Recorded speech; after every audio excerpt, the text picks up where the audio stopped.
Hello again. So y'all here, ready to continue on in this journey through the book Bere'Shiyth, which is also known, or should I say better known as Genesis. I should also add incorrectly known as Genesis. Genesis is Bere'Shiyth.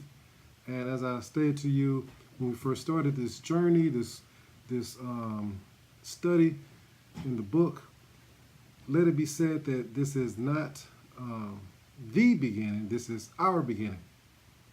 We have no information on the beginning. Okay, this is not even the beginning for this because it starts in the beginning. The beginning already occurred. So, once again, just a little bit of a tongue twister for you. This is in the beginning, not at the beginning. And we're going to begin this episode today in Genesis chapter 2, verse 9. Thank you, Father, for allowing us to assemble before you. Bless these studies and edify our learning in your name, in the name of your Son, Yahshua HaMashiach. Praise you, Father. Verse 9 of chapter 2. And out of the ground made Yahweh Elohim to grow every tree that is pleasant to the sight and good for food. The tree of life also in the midst of the garden, and the tree of knowledge of good and evil. This is the first mention of the two main trees, the antithesis of this chapter, so to say. Also, that they were good for food as well as they were pleasing to look at. Now, apparently, Yahweh liked things that look a certain way. He liked things that look good. So he made these trees to look good, to look pleasing to his sight.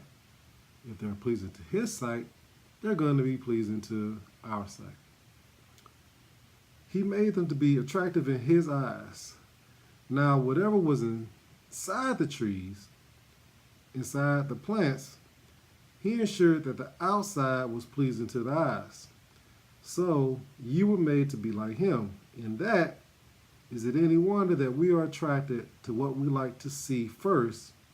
Then we may look deeper if it proves to be something of a long-term interest. Now, you're probably thinking, what about that guy or what about that gal? This isn't solely for the opposite sex. This is inclusive of pretty much any and everything, whether it be that person or house or some clothing, food, a pet. We have a tendency, this isn't always true, but it's pretty much a standard. We have the tendency to look for the things that look pleasing to our sight. Then we go from there. Now, they were probably all flowering trees with bright, pretty petals branched out that exuded creativity in their design, as well as the tastiest fruit. Now, they probably didn't just look good, they probably tasted good too. There were no ordinary trees or non-fruit-bearing trees. There were no ordinary trees or no non-fruit-bearing trees. This tree was designed with the sole intent of being pleasing to man. So it looked good, it had some good stuff in it to eat, and that was that. There was nothing else to it. Everything looked good. Needless to say, this garden was exquisite. Even the tree of life and the tree of the knowledge of good and evil bore fruit and were beautiful to behold.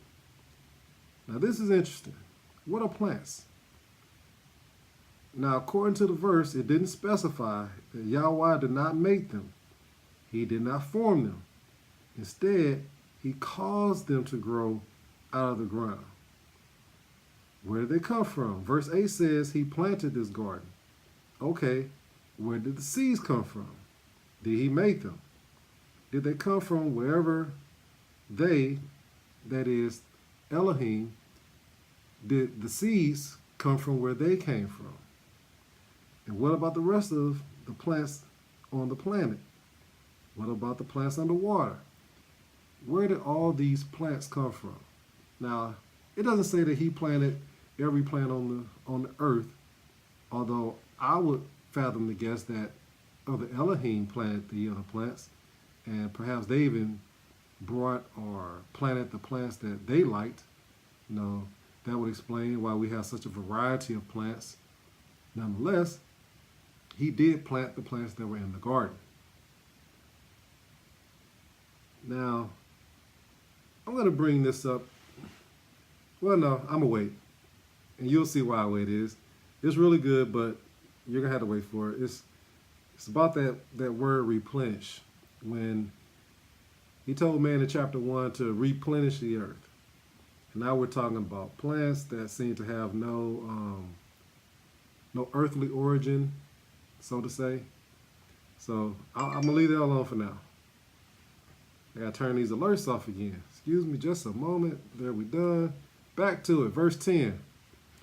And a river went out of Eden to water at the garden, and from thence it was parted and became into 4 heads. This is an interesting verse because it beckons the question, why go into so much detail about these rivers? What is the significance of these rivers? What are they, or what are they symbolic of?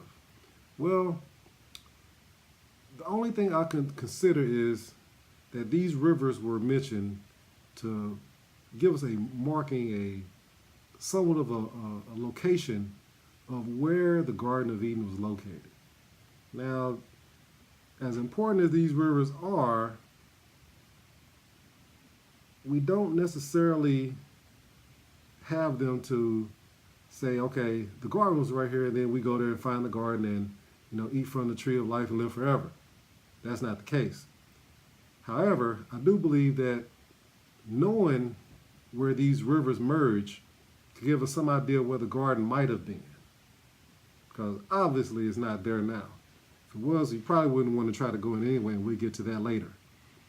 Verse 11. The name of the first is Pishon. That is it which compasses at the whole land of Kavilah, where there is gold. Now these words and names found in the Sefer are of the Hebrew, so pardon me if I don't get the pronunciation completely accurate. I don't speak Hebrew.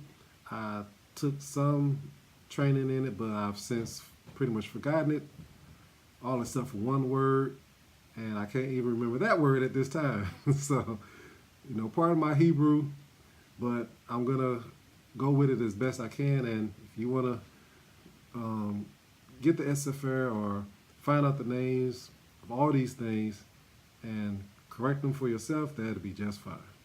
Verse 12, and the gold of that land is good. There is bdellium and the onyx stone. Verse 13, the name of the second river is Gihon or Gihon. I told you my Hebrew isn't great. Neither is my French. The same is it that compasses at the whole land of Cush. And the name of the third river is Kiddekel. That is it which goes toward the east of Ashur. And the fourth river is Parath. Verse 15.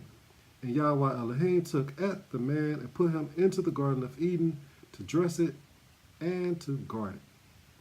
Okay, the garden needed tending. But why did it need guarding? There was only Adam who had been made. There weren't even animals at that time. Perhaps it needed guarding from Elohim, who sought to ruin what Yahweh ruled over and made. Also, this is the second time stating that he put the man in the garden. So you got to think to yourself that this is a father's moment, the father's moment with his newborn son. Did he coddle him and carry him to the garden? Did he pick him up by the back of his neck? I believe it was the former. For in the day that man was made, he said that it was a very good day. He was proud of man, and this illustrates a proud father being gentle and warm with his child. So, first thing is that you should always notice or be mindful that when scripture repeats something, it is emphasizing a point. And in this case, it seems to be emphasizing the father's warm relationship with his newly made son. That sounds weird, but that's what happened. He was made. All right. Verse 16, and Yahweh Elohim commanded the man, saying, of every tree of the garden you may freely eat. Now, this is a commanding way of giving permission. He told him, eat of these trees freely. Eat all you want, get fat, whatever. I don't know if he would have gotten fat. Interesting concept. Was he already fat? Was he a chubby little baby? Did he pinch his cheeks? I don't know. But, he said, eat freely. But it was a commandment. Then again, verse 17, but of the tree of knowledge, of the knowledge of good and evil, you shall not eat of it, for in the day that you eat thereof, you shall surely die. Okay, death wasn't a factor before. When he formed the man, he was an unliving soul. After he breathed the breath of life into his nostrils, he then became a living soul. Here, Yahweh specifically commands the man not to eat of the tree of good and life. Of good and evil, of the knowledge of good and evil. Probably because he did not want man to be separated from him by transgressing his command. He later says that he is a jealous Elohim. That's later in the New Testament, probably in the Old Testament too, but I can't recall where it is, so I'll leave that alone. He did not want to share our character with other Elohim, that is, our image. When man eateth this fruit, whether these were actual trees or Elohim, Yahweh said man does not live by bread alone, but of every word from the mouth of Yah. So food is not just physical, but also spoken words that nourishes. He will surely die. He will die because man has adopted another father. Since we depend on Yah for the life we have, Yahweh, so we depend on Yahweh for the life we have, therefore we will die unless they save us unto themselves. Nonetheless, his name implies that they cannot give us life, and scripture writers agree, saying that Yahweh is Yahweh alone. His name means I am he who breathes life. So, according to this, he's the only El who can breathe life. So, no other Elohim can give us life. It did not seem to be a test. And if the trees were actually Elohim, that will only further suggest that this was not a test, inasmuch as the jealousy of Yahweh wanted to keep us to himself. Verses 16 and 17 give you some insight as to how Elohim chose to communicate. Probably both. His style seems to have been no frills, no thrills. No frills and no thrills. He told it how it was without embellishment or any language to lend thoughts to the imagination of lust. In these verses, he simply conveyed to Adam that he can and cannot do something. So either you do it or you don't. Nothing fancy about it. Now, whether or not these were the exact words he used to get the point across, it is easy to see that Elohim did not raise up any tree over another as far as one being more appealing than another. Instead, he stated the facts, eat from these and not from this one. We'll continue this with verse 18 in the next episode of chapter 2, which will be part 2.